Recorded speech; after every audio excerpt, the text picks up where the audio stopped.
What's happening, people? Back with another video. And today, I totally forgot what to talk about. Hold up. Oh yeah, of course. Right. Can you lose weight only exercising 15 minutes per day? Yes. And that'll be the end of the video. I'm only joking. Anyway, right. So, short answer is yes, but it's not that straightforward. And in this video, I'm going to go in a bit more detail as to how you can go about seeing success with weight loss, only training 15 minutes per day. So, to start with, the NHS recommends in order for you to stay healthy, you should take part in either 150 minutes of moderate level activity per week or 75 minutes of vigorous intensity activity per week. Now, vigorous could be something like HIIT training. So HIIT training, so HIIT stands for high intensity interval training. So we're going to focus on that 75-minute number. So let's just say you were going to train 5 days a week, 15 minutes at a time, a high intense level. That will equate to 75 minutes per week, which is the recommended amount of exercise you should be doing in order to stay healthy. Now, with high intensity activities, it's just that it's intense. It's working at almost a maximal effort. It's not, I don't know, sitting on a bike that you've got at home for 10, 20 minutes whilst you're watching the TV. You know, you need to be fully engaged, working as hard as you can. So when it comes to HIIT workouts or, you know, HIIT training, you essentially can structure it however you like. The main thing is just to make sure that you're working at a high enough intensity. So one of the ways in which I like to achieve that, I like to have as minimal rest as possible.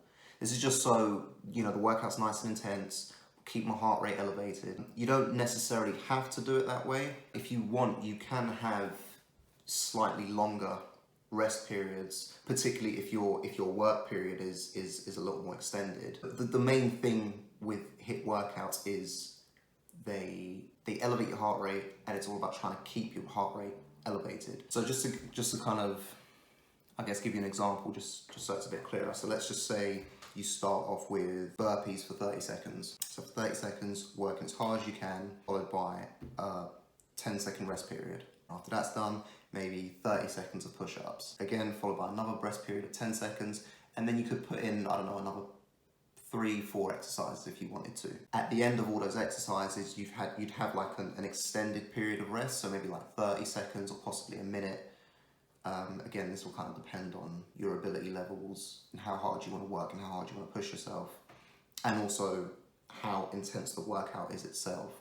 You know, the more intense it is, you probably want to have a slightly longer rest period at the end. If it's not as intense, you probably can get away with having a shorter rest period.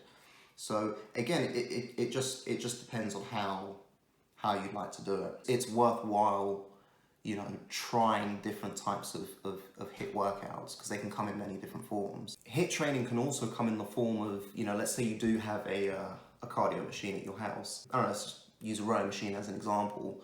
You can still use that for high intensity training. And just as an example, I'm gonna row at a maximal effort for 30 seconds and have 15 seconds rest. And I'm gonna do that for 5 minutes at a time. After that 5 minutes is done, maybe give myself a slightly extended rest period and do that maybe 3 times.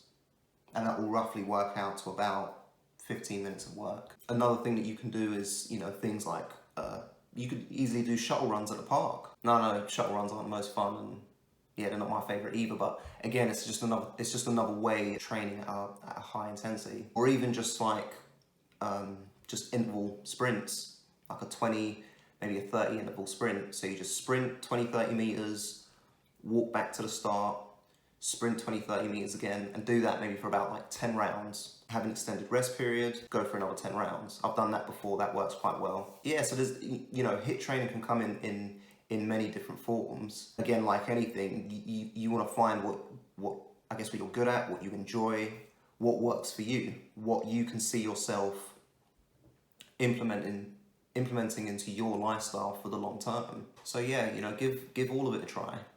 You know, don't be afraid to try new things. You know, just give it a go. You know, what's the worst that could happen? You feel a bit tired.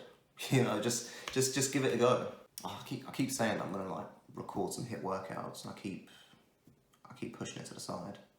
But at some point, I'm gonna put together a HIIT workout. Or actually, I'll put together a few HIIT workouts just so you guys can get a better idea of what I mean. And if anything, you can use it, especially during the lockdown. And I'm not sure when the gyms are going to be opening back up for us here in the UK, but you know, something that you can use again just to help kind of keep you in shape, keep you active. Like during the lockdown, I've been doing plenty of HIIT workouts myself. To be fair, I've put on a little bit of weight, so I've got to shift it. And the best way to do that, in my opinion, I think is through HIIT workouts. But that's just me, that's just my preference. I don't like doing low intensity, steady state cardio. I'm just not a fan of it.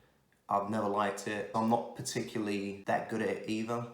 So yeah, it's just one of those things. I prefer to do more HIIT workouts, and I think you get a little bit more out of it in as far as, you know, number of calories burned in a short space of time as well. So again, just going back to the original question of the video, yes, it is possible, but you need to be willing to put the work in and dedicate yourself to that work on a daily basis. Now, HIIT workouts, very high intensity, it is going to be hard. It does take, you know, a lot more grit and determination in order to kind of do them.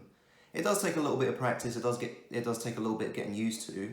And, you know, there are varying difficulties when it does come to HIIT workouts. Find, you know, where your level's at, what works for you, and then from there work on progressing and maybe, you know, making it harder by extending the time you spend working for each exercise, or maybe reducing the amount of rest time you get, or maybe even a combination of both. You know, these are the different variables that you can manipulate to make the workout either harder or easier. So yeah, like I said, I'm gonna work on putting a few different HIIT workouts together. But on that note, I think I'll be ending the video there. So if you enjoyed, like button, comment, subscribe, all that good stuff. You know what to do, people. And I shall see you in the next video.